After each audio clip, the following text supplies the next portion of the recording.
네, 국내 이슈 체크인 한양증권 권충현 과장과 얘기를 나눠보도록 하겠습니다. 안녕하십니까? 안녕하십니까? 네, 자 오늘 권충현 과장과 어떤 내용들 얘기를 나눠볼까요? 이슈부터 먼저 확인을 해보도록 하죠.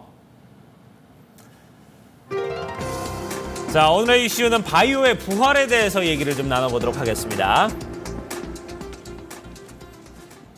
네, 조금 전에 이제 영상에도 뭐 한미약품 나왔습니다만 어제 진짜 대박을 쳤습니다. 5조 원의 라이센스 계약, 사노피와 지금 뭐 어마어마한 계약을 지금 하게 됐는데 글쎄요, 이게 이제 전체적으로 바이오주를 업종을 선도할 것인지 아니면은 한미약품만 이렇게 따로 뚝 떨어져서 앞으로 치고 나갈 것인지 이런 부분에 대해서도 많은 분들이 좀 궁금해하고 있고 어쨌든 좀 바이오 쪽의 흐름을 좀 긍정적으로 좀 바꿔놓는 데는 도움이 된 것 같습니다. 네, 맞습니다. 뭐 일단 결론부터 말씀드리면 전일장 일단 시간 외로도 굉장히 5%에서만 한 7, 8%까지 급등하는 바이오주들이 많이 나왔었기 때문에 아무래도 시장을 선도하지 않겠는가 좀 생각을 하고 있고요. 일단 전일 시장부터 좀 말씀을 드리면 코스피 같은 경우는 외국인과 기관이 좀 매도를 했습니다. 기관이 좀 많은 물량을 좀 내놓으면서 좀 하락하는 모습을 보였고요.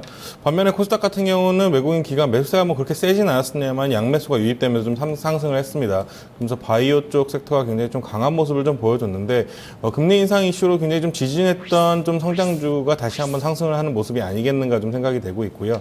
일단은 전일 장 마감 후에 한미약품이 5조 라이센스를 계약했다라고 발표를 하면서 그동안 뭐 한미약품이 굉장히 말이 많았었거든요. 굉장히 고강도의 조사가 진행 중인 와중에도 상승하는 모습이 좀 이상했는데 아무래도 이 뉴스 때문이었던 것 같습니다. 그렇기 때문에 이 시장 자체를 좀 바꿔줄 수 있는 그런 모습이 아니겠는가라고 좀 생각을 하고 있고요.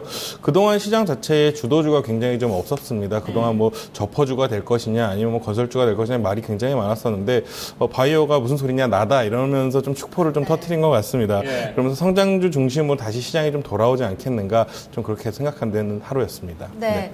이제 한미약품이 정말 시장을 이끌어줄 것인가 많은 기대가 모아지고 있거든요. 주도주로 다시금 부활할 수 있을까요? 네, 일단은 뭐 개인적인 생각에서는 바이오주가 다시 한번 좀 중심으로 올라오면서 성장주가 중심으로 돌아오겠다라고 좀 생각을 하고 있고요. 시장 전체적으로도 성장주와 함께 박스권을 뚫고 상승할 가능성이 굉장히 높아졌다라고 좀 보고 있습니다. 그동안 한국 시장 같은 경우는 글로벌 증시와 디커플링이 굉장히 좀 심한 증시 중에 한 군데였는데요.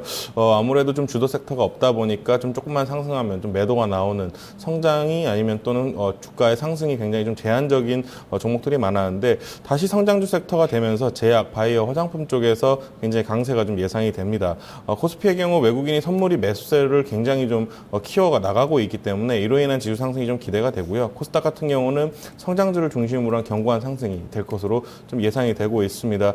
올 연초에 나왔던 모습과 좀 한 11월 한 달은 좀 비슷한 모습이 나올 가능성이 이제 좀 크다.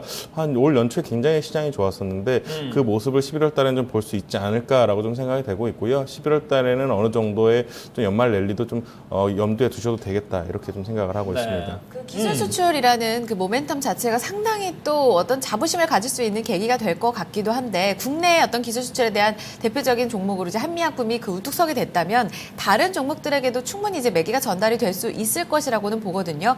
하지만 여기에 대해서는 아직 좀 의구심이 남기도 하고요. 이런 부분들은 어떻게 시장에 반영될까요? 일단은 뭐 내용 대비해가지고 주가는 아직까지 고점을 찍고 있지는 않습니다. 한미약품 같은 경우는 오늘 뭐 신고가를 돌파할 가능성이 굉장히 높다라고 좀 보여주고 있는데 일단은 뭐 다른 종목 같은 경우도 뭐 12월, 1월 또 계속해서 좀 라이센스 아웃을 할 가능성이 높다라고 하는 종목들이 계속해서 얘기가 나와주고 있었던 상황이고 거기서 한미약품이 어떻게 봤을 때는 좀 대박을 터뜨린 상황이기 때문에 이런 부분에서는 우려감이 상당히 많이 줄어들었다라고 좀 생각이 되고 있습니다. 그렇기 때문에 시장을 좀 대응을 하실 때는 좀 주식 비중을 좀 많이 늘려서 대응을 하셔도 될 것 같고요. 일단은 뭐 중소형 바이오보다는 대형 제약주가 좀 낫지 않겠는가라고 좀 생각을 하고 있습니다. 뭐 제가 봤을 때는 뭐 대형 제약도 이제 다시 좀 시작하는 분위기를 좀 만들어주고 바이로메드 같은 경우도 상승하는 모습을 좀 보여주고 있기 때문에 이런 쪽에서 좀 매매를 하신다면은 좀 더 상대적으로는 좀 안정적인 매매가 되지 않겠는가라고 좀 생각을 하고 있고요. 이 매기가 아무래도 성장주 쪽으로 계속해서 좀 퍼져 나갈 가능성이 굉장히 높다라고 좀 보고 있습니다. 시장 자체가 굉장히 종목이라든지 주도 섹터에서 목이 말라 있는 상태였기 때문에 중국 주식이라든지 화장품 관련주에서 매수를 하신다면은 굉장히 좀 괜찮을 것 같고요.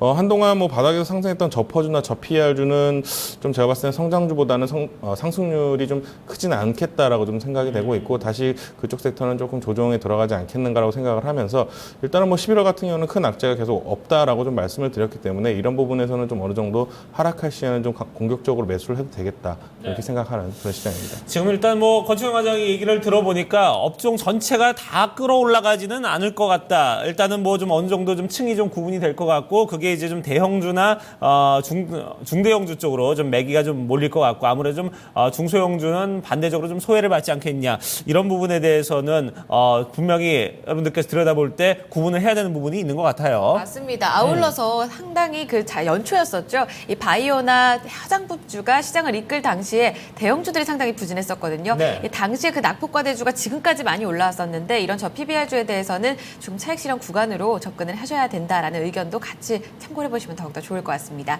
자, 국내 이슈 체크인 오늘 전략 여기서 마무리 짓도록 하겠습니다. 한양증권 권충영 과장과 함께했습니다. 고맙습니다. 네, 고맙습니다.